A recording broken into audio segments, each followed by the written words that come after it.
22 آگوست سال 2022 تخمینا ساعت 20:35 دقیقه راننده автомашین تمغه مرسدس بنز ایوبوف دلشاد سال تولدش 2000 ساکن شهر دوشنبه هنگام حرکت در کوچه رودکی پایتخت به автомашین تمغه اوپل استرا تحت اداره پیروف مصطفی سال تولدش 1988 ساکن شهر دوشنبه برخورده است. در نتیجه راننده автомашین تمغه مرسدس ایوبوف جراحت‌های گوناگون جسمانی برداشته در بیمارخانه بستری گردیده. راننده автомашین تمغه اوپل استرا پیروف جراحت گوناگون جسمانی برداشته در بیمارخانه به هلاکت رسیده است.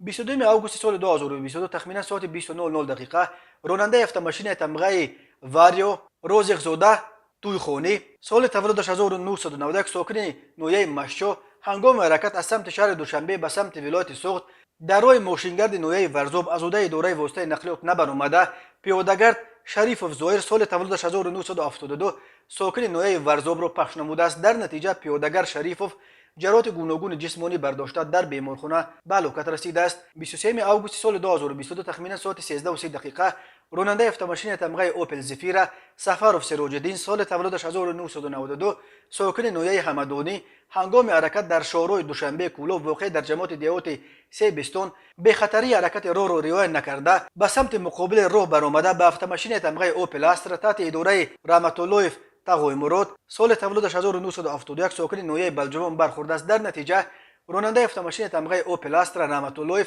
در جای حادثه به هلاکت رسیده است. مسافران داخل автомашین مذکور قربانوف فیض‌الدین سال تولدش 1981 ساکن نویه بلجوان و نبی و صباحت سال تولدش 1989 ساکن نویه دنغره جراحت گوناگون جسمانی برداشته در بیمارخانه بستری گردیدند. از روی این حادثه تحقیقات ادامه دارد.